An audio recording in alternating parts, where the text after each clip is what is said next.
नमस्कार बंधुरा tasty dishes by Ruma चैनेले आपनादेर सकलके स्वागत जानाई। आज के आमी एकटी डालेर रेसिपि आपनादेर संगे शेयर करब। रोज एक धरनेर डाल खेये खेये यदि बिरक्त हये जान एकबार एभावे डालटा तैरी करे खेये देखते पारेन।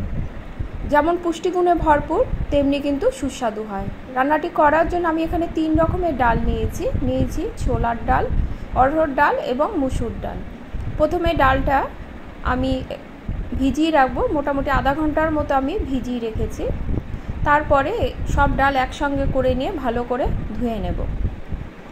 धुए निये प्रेसारे आमी 3টে सीटी दिए नेब। अल्प नुन देब, नुन दिए किन्तु डालटा सेদ্ধ करते हबे।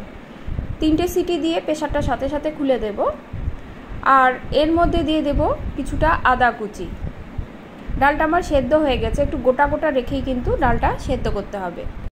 डालटा आमी एकटी पात्रे ढेले नेब। एबार फोड़न देবার জন্য কড়াতে দিয়ে দেব সরষের তেল। এখানে আমি 2 চামচের মতো সরষের তেল দিয়েছি।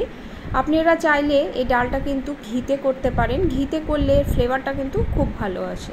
ফোড়নে দেব একটি তেজপাতা, দুটো শুকনো লঙ্কা এবং গোটা জিরে। ফোড়নটা একটু সাঁতলে নেব। সুগন্ধ বেরোলে 4 থেকে 5টা রসুন কুচি করে দিয়ে দেব আর দিয়ে দেব বেশ কিছুটা আদা কুচি। এখানে কিন্তু কুচিটাই ব্যবহার করবেন, পেস্টটা দিতে যাবেন না। ফোড়নটাতে এই রসুন এবং আদার যে সুগন্ধটা বের হলে আমি এখানে একটি বড় মাপের পেঁয়াজ যেটা চপ করে নিয়েছিলাম সেটা দিয়ে দেব। পেঁয়াজটা দিয়ে শুধুমাত্র নরম হয়ে আসা পর্যন্তই কিন্তু ভাজতে হবে। পেঁয়াজ একদম কড়া করে ভেজে ফেলা যাবে না। পেঁয়াজটা ভাজা আমার 2 থেকে 3 মিনিট হয়েছে। দেখুন কালারটা কিন্তু পাল্টে গেছে এবং অনেকটাই মজে এসেছে। এবার একটি মাঝারি মাপের টমেটো কুচি করে নিয়েছিলাম সেটা দিয়ে দেব। টমেটোটা দিয়ে টমেটোটা কিন্তু মজে আসা পর্যন্ত আমাকে রান্না করে নিতে হবে। টমেটো দিয়ে আমি অল্প নুন দেব, এতে টমেটোটা কিন্তু সহজেই মজে আসবে। নুনটা কিন্তু আমি ডালের মাপ অনুসারে একবারে দিয়ে দিয়েছি। আর দেব হলুদ এবং ঝাল লঙ্কার গুঁড়ো। ঝালটা আপনারা আপনাদের টেস্ট অনুসারে যোগ করবেন। ঝাল লঙ্কার গুঁড়ো না দিতে চাইলে এখানে আপনারা একটু বেশি করে কাঁচা লঙ্কা এবং শুকনো লঙ্কা ফোড়ন দিতে পারেন।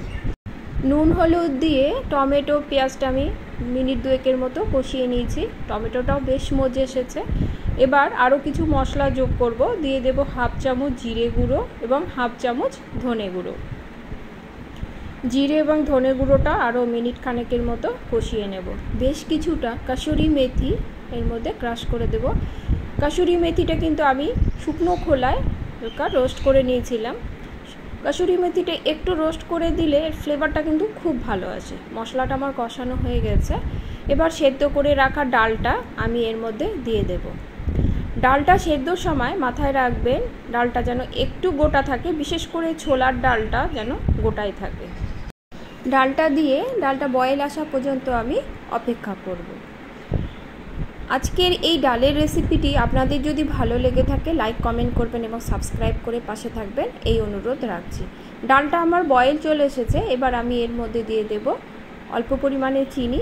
চিনিটা দিলে টেস্টটা কিন্তু ব্যালেন্স হয়, তবে যারা চিনি খেতে পছন্দ করে না সেক্ষেত্রে স্কিপ করতে পারেন।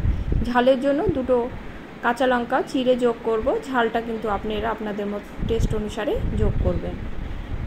ডালটা ফুটে ওঠা 3 থেকে 4 মিনিট হয়ে গেছে, বেশ ঘনও হয়ে এসেছে। এবার আমি বেশ কিছুটা ধনেপাতা কুচি এর মধ্যে যোগ করব। ভালো করে মিশিয়ে নেব। এখানে আমি ঘি দেব। ঘিটা আমার কিন্তু জমানো ঘি। আপনারা 1 চামচের মতো এখানে ঘিটা যোগ করবেন। ঘিটা দিয়ে ভালো করে মিশিয়ে নিলেই এই ডালটা কিন্তু রেডি হয়ে যাবে। এতটাই টেস্টি হয়, ভাত রুটি পরোটা সব কিছুর সঙ্গেই কিন্তু এই ডালটা খেতে পারবেন। আজ তাহলে এ পর্যন্তই। সকলে ভালো থাকবেন। ধন্যবাদ।